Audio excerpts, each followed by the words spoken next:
Hello guys, welcome on my YouTube channel. आज की इस वीडियो में मैं बात करने जा रहा हूँ RNP rule for language teacher in Himachal Pradesh. तो जो लैंग्वेज टीचर है वो हिमाचल प्रदेश में कैसे बन सकते हैं, उसके RNP rule, recruitment and promotion rule किस तरह से रहते हैं, जो रिक्रूटमेंट का प्रोसेस है वो किस तरह से रहता है, किन किन जो बैच वाइज या जो प्रमोशन से कितने कितने परसेंट के कैंडिडेट्स जो हैं वो फिल की जाती हैं पोस्टें, कमीशन किस तरह से रहेगा, कमीशन के सिलेबस की बात करेंगे इस वीडियो में, पैटर्न किस तरह से रहता है और किस तरह से उनकी सिलेक्शन होती है, कौन कौन से स्टेप्स उनको फॉलो करने पड़ते हैं, एजुकेशन क्वालिफिकेशन क्या है, ज़रूरी है लैंग्वेज टीचर बनने के लिए। ये सारी चीज़ें डिस्कस करेंगे वीडियो के, तो प्लीज़ वीडियो के एंड तक बने रहें। तो चलो स्टार्ट करते हैं वीडियो। तो आप देख सकते हैं यहाँ पे जो लैंग्वेज टीचर है वो क्लास 3rd में आते हैं। यहाँ पे These rules are called as Himachal Pradesh Elementary Education Department Language Teacher Class 3rd Known Gazetted Recruitment and Promotion Rules 2013। तो ये 2013 में रिफॉर्म किए गए हैं।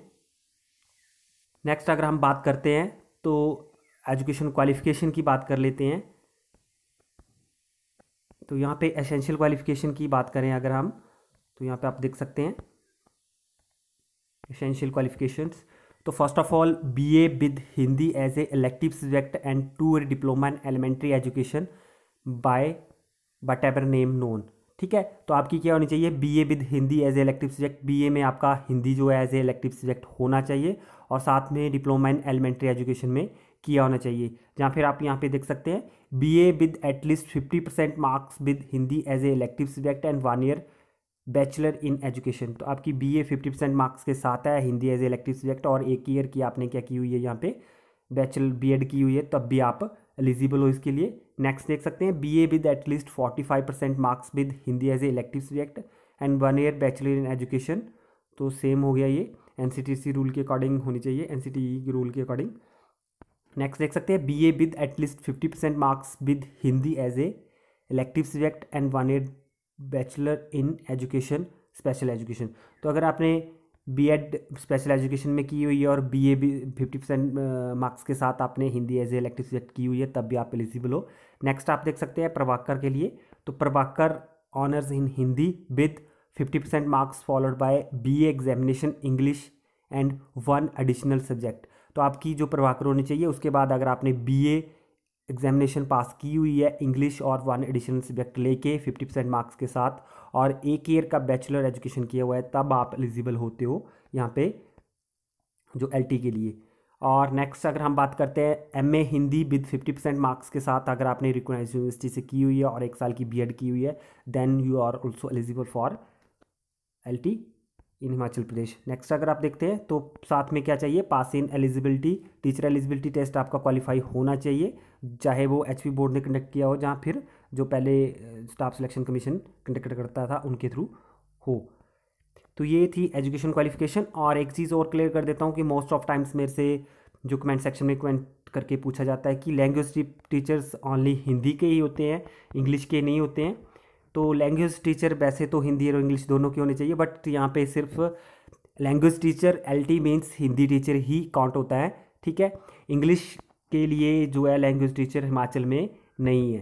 तो सिर्फ लैंग्वेज टीचर की बात की जाती है तो हिंदी ही लैंग्वेज टीचर इंक्लूडेड यहाँ पे होते हैं और इसके लिए एजुकेशन क्वालिफिकेशन मैंने आपको बताती है। नेक्स्ट देख लेते हैं इसमें और क्या यहाँ पे दे रखा है। तो कैटेगरी के लिए यहाँ पे 5% रिलैक्सेशन एज पर गवर्नमेंट रूल्स यहाँ पे होती है जो कि अप्लाई की जाएगी।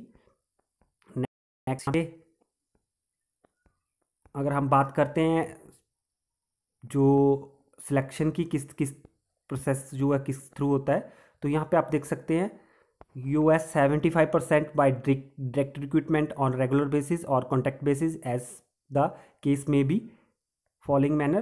तो जो रिक्रूटमेंट रहेगी इसकी जो सिलेक्शन होती है वो किस तरह से रहती है, तो 75% जो है वो डायरेक्ट रिक्रूटमेंट रहता है और डायरेक्ट रिक्रूटमेंट में भी 2 रहते हैं। यहाँ पे आप देख सकते हैं यहाँ पे 37.5% जो है वो रिक्रूटिंग एजेंसी के थ्रू होता है, मतलब कि कमीशन के थ्रू होता है, और 37.5% जो है वो बैच वाइज के। तो वही बात आ गई कि अगर 75 टोटल हो रहा है इसमें से 50% जो रहेगा उस वो बैच वाइज और 50% जो है वो कमीशन के थ्रू होगा, और जो लेफ्ट आउट 25% बच रहा है वो प्रमोशन के थ्रू होता है, जिसमें से कि जीबीटी से जो कैंडिडेट्स प्रमोट होते हैं उनके लिए ये 25% कोटा बचता है। तो रिक्रूटमेंट जो है वो कमीशन के थ्रू भी 37.5% हो रहा है और बैच वाइज से भी होता है। तो नेक्स्ट चलते हैं। नेक्स्ट इसमें आई डोंट थिंक कि कुछ बचा है। बाकी जो प्रोसेस होती है कमीशन की, तो कमीशन के लिए हम चलते हैं। आपको मैं बता देता हूँ कि किस तरह से एग्ज़ाम पैटर्न रहेगा और किस तरह से उसका सिलेबस रहता है।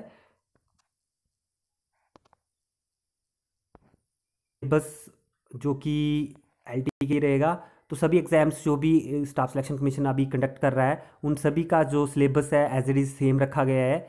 तो उसका जो पैटर्न है वो एज इट इज़ सेम है। तो यहाँ पे आप देख सकते हैं, written objective type screening test of 2 hours duration will consist of 170 multiple choice question of 85 marks.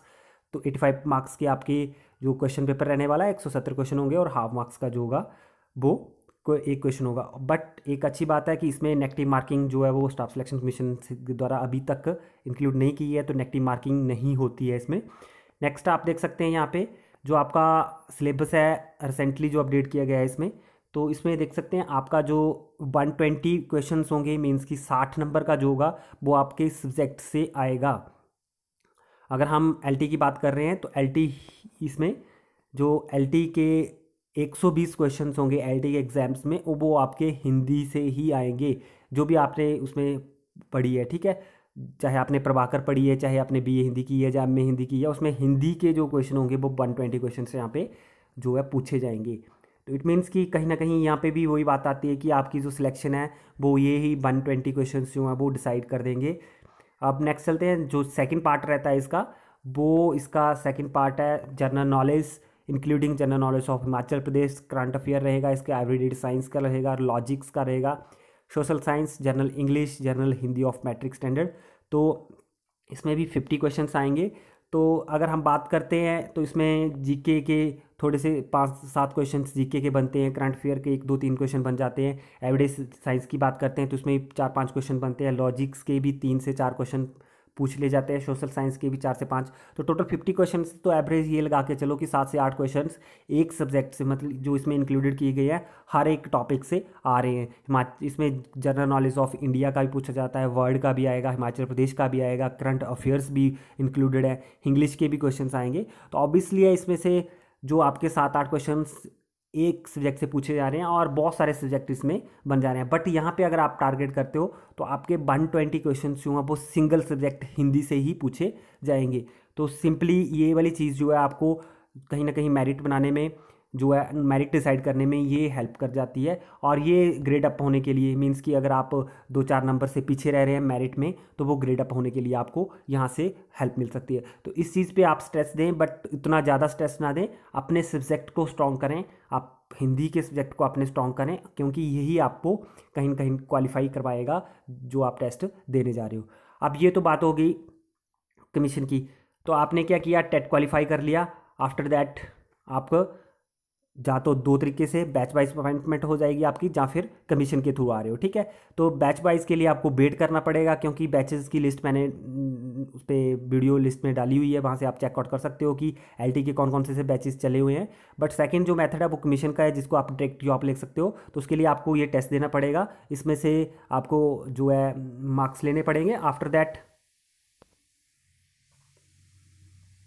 अगर आप कमीशन क्वालिफाई कर लेते हो, जो भी आपकी मेरिट लेती है, सिलेक्शन हो जाएगी, तो एक पोस्ट के लिए 3 कैंडिडेट्स बुला लिए जाते हैं। मीन्स की 100 पोस्टें हैं तो 300, अगर 100 पोस्टें हैं तो 300 कैंडिडेट्स वहाँ पे बुला लिए जाएंगे डीवी के लिए, डॉक्यूमेंट वेरिफिकेशन के लिए। इंटरव्यू बंद हो गया है क्लास 3 के लिए, तो डीवी होती है, डीवी डॉक्यूमेंट वेरिफिकेशन।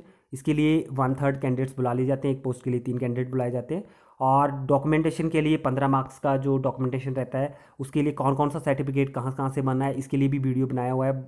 आप अगर यूट्यूब पे या फिर गूगल में भी सर्च करते हैं 15 मार्क्स क्राइटेरिया, वहाँ पे आपको वीडियो दिख जाएगा 15 मार्क्स क्राइटेरिया जो हिमाचल प्रदेश में चला हुआ है, किस किस एक एक नंबर के लिए कौन कौन सा फॉर्म बनाना पड़ता है, कहाँ से वो फॉर्म बनेगा, वो वीडियो आप देख सकते हैं। और मेरे वीडियो लिस्ट में भी वो वीडियो है, वहाँ पे भी आप इसको देख सकते हैं। तो उससे आपको पता चल जाएगा 15 मार्क्स। और आपके जो रिटर्न के एग्ज़ाम, रिटर्न के टेस्ट के होंगे, प्लस आपका जो डीवी के मार्क्स होंगे, उनको इंक्लूडेड करके आपकी जो है वो मेरिट यहाँ पे बनेगी। और उसी मेरिट के बेसिस पे जो है लास्ट जो है आपकी सिलेक्शन होगी। तो ये कंप्लीट प्रोसेस थी कि कैसे आप हिमाचल प्रदेश में एक एलटी का एग्ज़ाम, कैसे आप जो कौन सी एजुकेशन क्वालिफिकेशन जो है आप वो क्वालिफाई कर सकते हो, कौन सी एजुकेशन क्वालिफिकेशन चाहिए एलटी बनने के लिए, और किस तरह से एग्जाम पैटर्न रहता है, इस सब चीज़ों के बारे में बात की। इस तरह की वीडियो अपडेट्स के लिए आप चैनल को सब्सक्राइब कर सकते हैं। सब्सक्राइब के साथ में बेल आइकन पर क्लिक कर दे ताकि आपको मेरे आपको वीडियो नोटिफिकेशन मिलती रहे। Thank you.